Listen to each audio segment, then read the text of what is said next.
first and foremost, thank you so much for taking some time for us. I'm really grateful. Thank you. Thanks for your interest in the band. And what's your background before we get into some musical things? Because Hawaii is always there are some people, as you probably know, Russell, their tours bring them here all the time. Other people, it's not that often. Sometimes people have never played. They just have personal experiences. And sometimes people have just never been all together. How about yourself? Where do you fit in? Along that continuum? Yes. Well, let's see. I came there for the first time. Big surprise on my honeymoon. So that was 1980. And then I played there twice with Yellowjackets. Once was at the band shell in Honolulu, a show with Miles Davis and Yellowjackets. It's like a double bill. And then once at the university. And then I played there with Sadao Watanabe. It was a kind of an anniversary of the Royal Hawaiian Hotel, that really beautiful, older hotel. We played an event commemorating one of the anniversaries. That was probably like 20 years ago, maybe. So it's been quite some time. I think that's the last time I was there, maybe like 20 years ago. Well, that's a good itemization. And among those, lots of cool things, too, that you've gotten to do. But one of them certainly sticks out. Playing with Miles over at the, I guess that's the Waikiki show. What are memories of that? Oh, yeah, that was incredible. There was a period where we did quite a few shows with Miles Davis, like the end of the 80s into the early 90s. And in fact, I think we played with him in California, his last show, which was at Concord Pavilion up in Northern California. We had played with him at the Hollywood Bowl in Los Angeles and then the Concord Pavilion. And I think shortly thereafter, he passed. Yeah, I mean, he's one of our heroes, of course. Had that been one of those things, Russell, where he had picked you guys? Because I know, as you point out, I mean, he was such a huge cat when it came to making decisions about his show, who was in the band, what he would do musically. How did you guys end up on that incredible bill? Well, I think it was really just through the booking agents and the presenters of the shows. They thought that would make a nice package.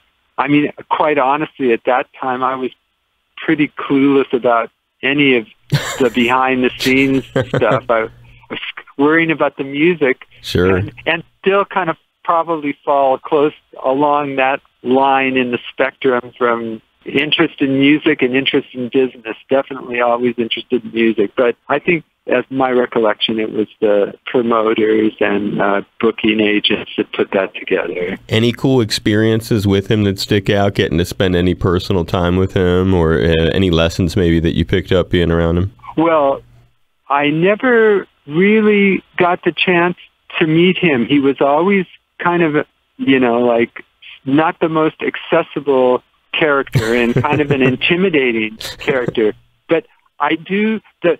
One of the sort of interesting stories, something that we were there to observe, was a performance of his at the World's Fair, and it was up in Canada, in Vancouver, Canada. And at the time, he had been sparring in the press a little bit with Wynton Marsalis. And Wynton came up on stage to sit in with him. I don't know if you've heard the story, but no. They were playing a blues, and Wynton strolled from the side of the stage and kind of went out to the mic and started playing. And he got about 8 bars into the solo, and Miles Davis cut off the band, stopped them. And Wynton was just out there all by himself and kind of shriveled and put his tail between his legs and walked off stage. It was a very kind of bizarre moment, but I guess it was Miles' way of saying, you're talking smack about me in the press. Well, take that, young man. And it was kind of a humiliating moment for Wynton. And then Miles started the band back up, and they finished their set and kind of put this young man in his place. I've never heard that story. That's a pretty good one. That was really, And we were in the audience. We had played earlier, and we were checking out his set. And kind of interesting. There's so many stories about Miles Davis. He really, I think he did things he really tried to provoke people, and I don't know, I don't think it came from a place of being really necessarily, nasty or mean, but he just liked to shake it up, and he certainly did in that instance. That's an incredible story. Well, you're off and running with a real powerful one, and I appreciate that. And certainly, when I was looking at your history a little bit, Russell, looking way back in your life, it looks like when you were really young, your father, church, early piano lessons seem to have had a big role in shaping your life work in music. And it looks like you also got to spend quite a bit of time with the legendary blues singer Jimmy Witherspoon, which might have shaped some of your own playing. Yeah. Yes, for sure. My early introduction to music was through, hymns and church music and all of that. And then I went in a somewhat different direction, but that kind of harmony and the music, and certainly the emotional component of church music and religious music, still, I think it's a big part of blues and gospel and all kinds of styles. So, and then Jimmy Witherspoon was the first professional person I toured with. There was a guitarist in the San Francisco Bay Area named Robin Ford, and he was playing with Jimmy Witherspoon. And through Robin, I began playing with Jimmy Witherspoon and played with him for about 2 years. Yeah, it was an incredible lesson, going on the road for the first time. And we had some very harrowing moments. But it was kind of trial by fire and a great education. Value it greatly. Explain to folks, Jimmy was a jump blues artist. What does that mean?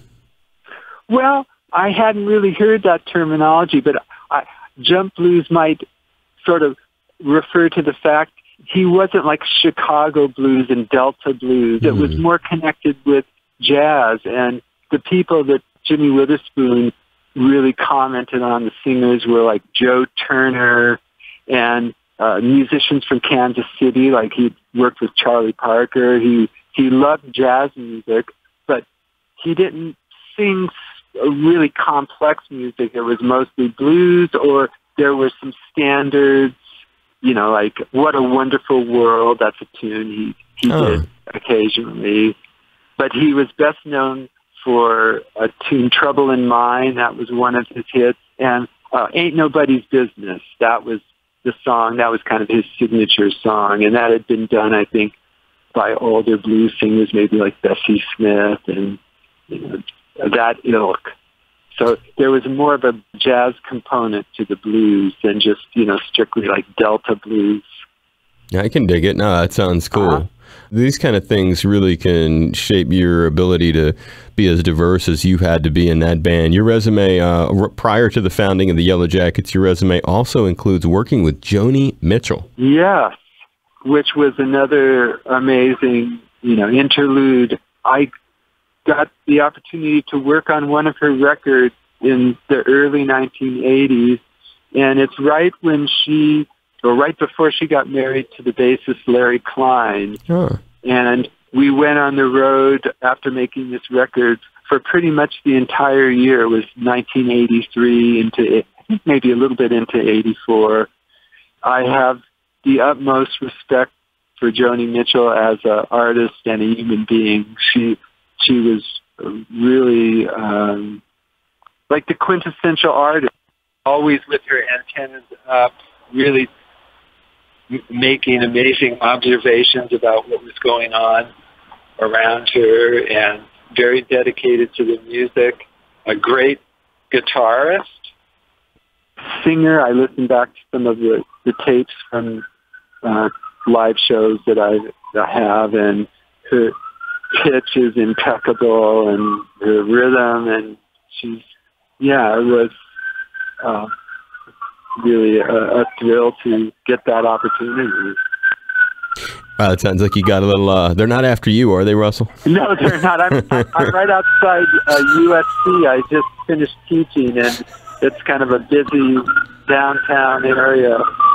No, we know how it is in Los Angeles. No explanation needed on that. Just having some fun with you. But when more seriously thinking about that experience of getting to be up close and spend that kind of time the way you were describing it, you got to spend a lot of time with Joni, and obviously a very special experience as a professional. But over that course of time, I'm imagining there must have been a little bit of downtime or some times where you were able to have some more personal experiences that when you reflect on now must be pretty valuable to you.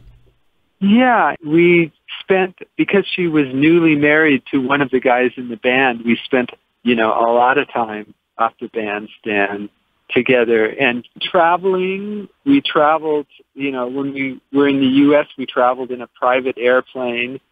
And at that point, I had just become a new father. And so my wife and my little 7 and 8 month old daughter were with us a good amount of time and hanging out with Joni at meals and on the airplane. And that was really quite a unique and very special thing. She told us at that time about the child that she had, when she was very young, and had given up for adoption. And, that was a pretty heavy thing for her in her life. So we got time to spend and talk about serious things. And we had I'm remembering one of the more harrowing experiences. We had a really rough flight. I think we were flying down into southern Louisiana, and the plane was rocking pretty hard. We hit some thunderstorm or something that the pilot had quite seen on the radar. So we were all pretty freaked out, thinking for a moment we might not make it. Yikes. So that was, I remember that airplane ride very vividly, but fortunately everything worked out fine. So we had some interesting experiences. Yeah, that sounds like it for sure, man. And one of the cool things I was reading a little bit about how the band flashing onto the founding of the Yellowjackets. Sometimes bands have an interesting way that their name was created. Like for example, we had Al Jardine from the Beach Boys on recently. He was explaining to us it was an A&R guy at the label that had actually come up with the name the Beach Boys. Talk a little bit about the founding of the Yellowjackets and equally how your band name was conceived. Right. Well, the band originally formed, at the time we were playing with Robin Ford, and we were the Robin Ford Band.